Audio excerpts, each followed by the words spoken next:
बहुत असुविधा घर द्वार पानी गलुची खाई पारे हैरान हो। आमे देखाऊचु देखुथिबे ये होची पिपिली अंचल दृश्य जोठी ये होची नुहाट फरसापुर गाँव रो दृश्य देखुथिबे घर को टिके मु देखौची ये होची 20 वर्षर घर 20 वर्षर घर ऊपर टिके नजर पकांतु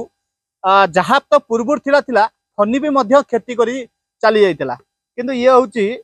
जेतबेले घर ऊपर केते वर्ष हला रहउचंती किंतु घर भीतर मु टिके दृश्य देखेबी देखुथिबे केमिति चलुचंती ए घर भीतर देखुथिबे घर को देखंतु ये होची दीर्घ 20 वर्षर घर जेउठी जो घर बाहर जन्ह भीतर भी जन्ह देखा जाउची ए घर टिके देखुथिबे ए घर भीतर चलिबा तो बहु कष्टकर किंतु केमिति चलुचंती केमिति रहउचंती केमिति खाउचंती तांको ठारू आमे बुझिबा प्रकृत रे केते कष्ट रे रहउचंती ताहा तो केही जानि परिबे ना आमे तापरे पखरु बुझिबा ये देखुथिबे ए माउसी आपण को ना कहबे कि उर्मिला सेठी केंति कोन रहउचंती कोन सब हेची रे बहुत असुविधा घर द्वार पानी गलुची खाई पारे हैरान हो। बहुत लोक समस्त सरकार कहूँ आम गोटे घर मिलू आम ये नरक भगवान उत्थान चलू सरकार कहूँ घर दिंतु हाँ नेता भी अभियोग कर आशा छाड़ीगला हम भगवान को आशा कर 20 वर्ष किसी नहीं मुंड खराब पागल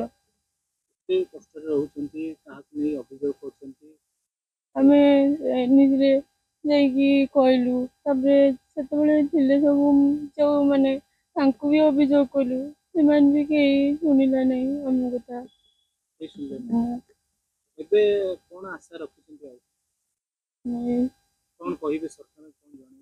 सरकार को अनुरोध कर मत घर मिले मो स्वामी किसी पैसा पत्र मिले मो स्वामी मेडिसिन किसी आनीपे भाई मो अनुरोध कर असुविधा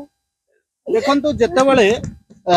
आशा तुटी जाए सेतेबाला थांती भगवान भरोसा से भली उर्मिला कहते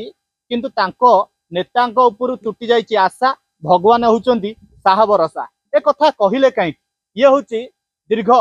24 वर्ष न 25 वर्षर शासन पिपिली 25 वर्ष शासन भितर ए भंगाघर एमती पड़ी कहीं सरकार को नजर पड़ानी कहीं राजनेता नजर पड़ानी और नुआ सरकार नेता राजनेता पड़ो नजर पड़ो ना भरोसा तुटीज पुरी जिला पिपिलू राजप्रसाद दास का रिपोर्ट ओडिशा भास्कर।